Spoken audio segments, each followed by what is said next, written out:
What is up, Raiders of Azeroth? My name is Remy the Doggo Druid, and in this video, I want to talk about how to get raid ready, quote unquote raid ready, for the Blackfathom Depths raid. I know we're weeks into Season of Discovery, but people keep asking this question of me and in chat, so I thought that I would clear it up a little bit. You see people, spamming that they're looking for people for their raid.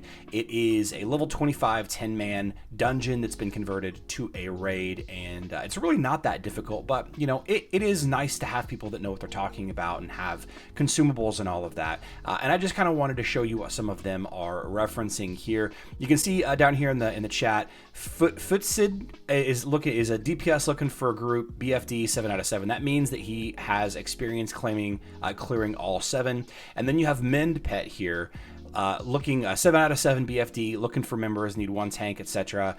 Need a feral, and have consumables and WB. That's World Boon. Now, you don't need all of that stuff, okay? Honestly, at maximum, you just need to understand the mechanics of the bosses so that you don't slow everybody down. The consumables and the World Boon and all of that, they make the raid easier, yes, but they're really just for high parse damage numbers, healing numbers.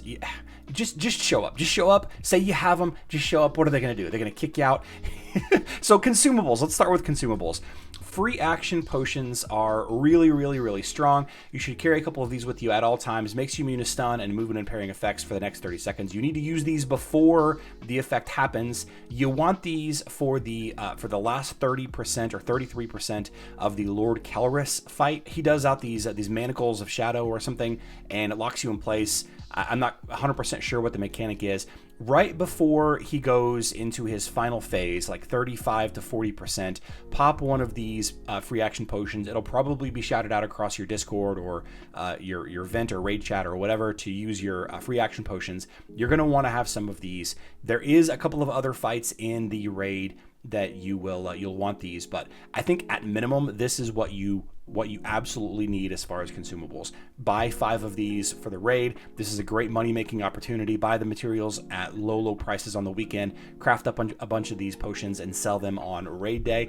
The next thing consumable that people are asking about is the Shadow Protection Potion. You can't use, they're both potions, so you can't use both, but this absorbs a good amount of shadow damage. All right, there's a couple of fights that have shadow damage. The Murloc fight, Lord Elixirs, and a couple of more maybe here and there, but this is really good for, relaxing your healers, making sure that they don't go out of mana too fast. The higher you get guild, the less that you need these. It is good to have these if you guys are struggling on keeping your healers alive or staying alive because your healers are running out of mana. Then Shadow Protection Potions are really nice. Now, another consumable that you might want to consider having are scrolls. Scroll of Strength. We're going to use that as an example.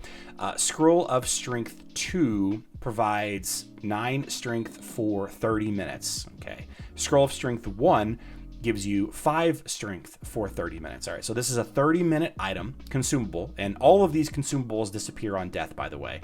Scroll of Strength 2 is considerably more expensive. It's got 4 more strength than the rank 1 version. Do you need the rank 2 versus the rank 1? I don't know. Like, druids get 8 more attack power having the extra strength than, I guess it really just depends on your class, I suppose, and if you're really trying to hit those high damage numbers, but you don't need these, and actually these are 30-minute consumables. I would actually recommend doing the Elixir. Since we're talking about strength, let's stick to the strength item. Elixir of Ogres. Yeah, Elixir of Ogre strength, very inexpensive, 8 strength for 1 hour. The scroll, the 1 gold plus scroll, is for 9 strength and it only lasts 30 minutes.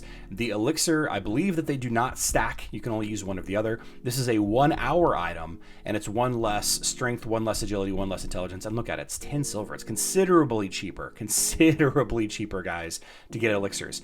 Most raids are between 30 and 45 minutes. The worst pugs I've been in have taken just a little over an hour. I guess that is if you complete them at all. But this raid shouldn't take you longer than an hour to do. Even a fresh 25 with a couple of pre-bis items shouldn't take take you longer than an hour to do.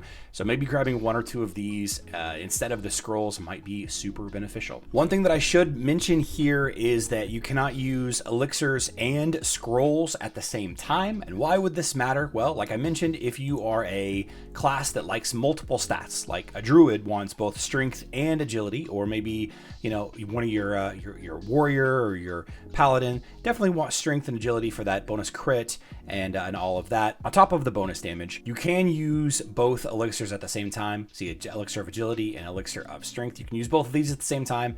You can use both scrolls at the same time, a scroll of agility and a scroll of strength, or scroll of spirit and scroll of agility, you know, whatever. But you cannot use these and scrolls from my understanding. So just be mindful of that and make sure you buy both. If you are like a melee DPS class and you care about strength, then buy both. Now for world buffs, there are 3 that you can take advantage of. One is available basically 24/7, and the other 2 are a little hinky as far as when you can get them. The Boon of Blackfathom is the buff that goes out in Darkmoon whenever somebody turns in the pearl from the final boss in the raid. Everybody that's in Darkmoon will then get this buff.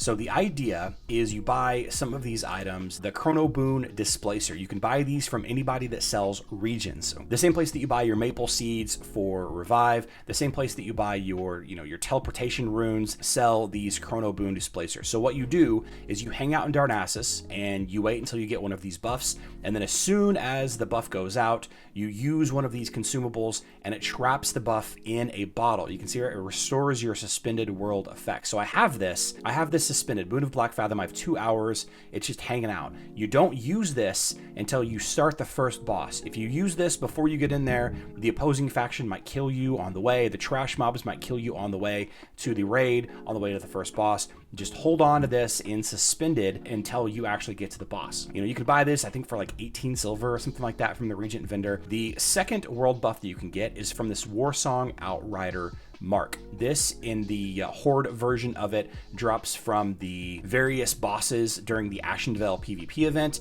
and in your city where you hang out, wherever it is, be it Astronar for the Alliance or wherever you dirty Horde hang out, there is going to be this NPC. When the event is active, I believe the NPC is moved to the final capture point of the event, but whenever the event is not active, they're just hanging out in the inn. First, you have to collect the Warsong Outrider mark, and then you use it to start a quest. The quest is repelling invaders. Warsong Outrider mark, boom, there we go. You get the Silverwing Battle Hymn, increases all damage and healing done by 5% for 2 hours. This is a consumable, it goes in your inventory, so don't use it until you get to the first boss, right? You can use both. They don't override each other. So you have the Boon of Blackfathom with the spell hit and the movement and all of that, and then you have the bonus 5% damage and healing for 2 hours. Absolutely get that. The third world buff that you can get, and you can in fact store it with the Boon of Blackfathom. The third world buff that you can get is from the Darkmoon Fair. There are a handful of buffs that you can get from the Fortuneteller. If you're a damage dealer, then you want to get the the bonus damage buff. But obviously the Darkmoon Fair isn't around 24/7. It's only here every other week on Season of Discovery. So the idea is you have the Boon of Blackfathom right here. You already have the BFD world buff saved in one of these Chrono Boon Displacers. You go to the Fortuneteller in the Darkmoon Fair whenever it's up.